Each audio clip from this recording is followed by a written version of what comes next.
Did you ever visit Middle Earth or UFO, to sort of see how other people were doing this kind of thing?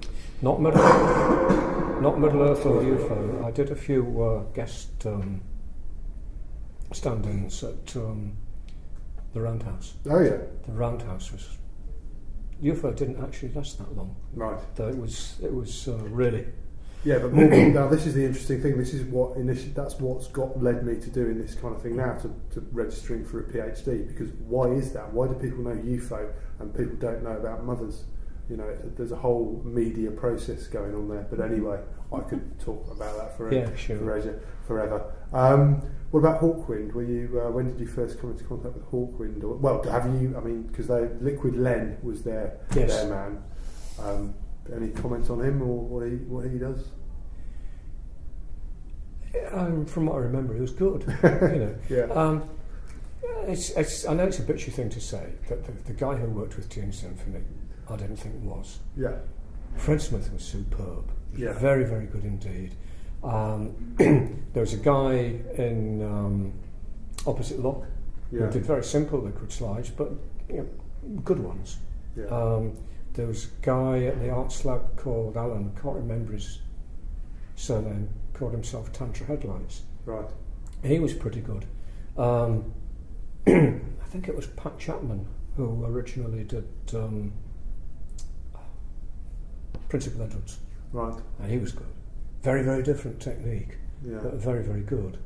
And actually, that's one of the great things, because now, even today, I got a contact back from somebody. There are still a few of us doing it. Yes. And we keep in touch with each other and branch out and keep making contacts. Yeah. So, if you were any good and if you were interested, it didn't take a lot to be good, because most people were not secretive. Yeah. They'd show how it was done and encourage others. I only ever came across one secretive bloke, and that was at the Roundhouse. Yeah. Well, actually two. One who insisted on having curtains round him. He was I mean, the Roundhouse has got the upper gallery. Yeah. And back in the 60s, you'd have individual light shows all the way around that gallery, Right. projecting across. Yeah. And obviously the lead guy got to do the stage, and there was this little curtained off booth for him. He was an American. Yeah. It was okay with me. I mean, I used to go and say to him, how are you doing, and what are you doing, and yeah. Okay, so I want to sort of start winding it up a bit now. So, can you give us sort of the story of how you moved away from being involved in the light show? Sort of the story. I mean, you haven't really given up. You've talked a lot about the light show without actually sort of saying, I started here, then we did this, and then and then I left. So, can we just sort of focus on how it's kind of wound up, if you like? Yeah, well, basically, I suppose we were so totally altruistic, we were a bit stupid, because the projectors, which we went out and bought, actually belonged to the Students' Union. Mm-hmm. We didn't get paid for it. Even when we went out on the road, we'd get expenses. I mean, and we're going to Barry and going and having an Indian meal before the gig and another one after it. But we were very, very uncommercial. And so when I graduated, very, very sadly, I kissed the light show goodbye. And the problem was that in those days, usually second-hand, 69, 70, an oldest tutor was 50 quid. And that was 5 weeks grant money. We were overjoyed when we got one for 15 from somebody in the university. And we were able to, we had 4 altogether, one was the union property anyway, and we picked another 2 up. It was some of the slush fund I told you about overselling tickets, and we got rather a big slush fund that needed to be spent, and so we got a couple of projectors out of it that just happened to be in one of the shops in the city. But what happened then was that we very soon moved over into the Black Country. So I used to go back to Aston initially, but then when we moved away, it wasn't practical to do anything first months ago, could go in and guest again. And then after a couple of years in the Black Country, Kathy got a job in a sixth form college, and we got the chance to do some light shows there, didn't we? Yes. Using college projectors and staining them with ink, because that's one of the problems, they all get ink stained. Yeah. And then we moved to Scotland in 1980, and that was it. And over the period 1970 to 80, we'd also got involved in lighting dance productions at college, mixture of special effects and conventional with a little bit of light show. And I'd gone into closed circuit TV production too. Right. Did a course in that. There was a very, very good studio in Wednesbury College at the time. Right. And that allowed me to play with lights as well. Right. Right. And Because obviously you clearly love playing with lights. That's it. That is it. And then basically workload, as much as anything else, and lack of opportunity and everything else. Yeah. After we'd moved to Sky, really nothing. I did sound for a while. Yeah.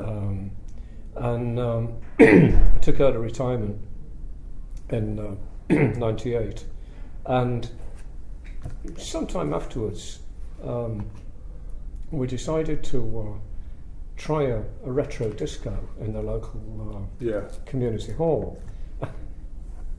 I said to another guy in the community who worked in the library in Portree, an amazing bloke with an incredible number of contacts, and I just said,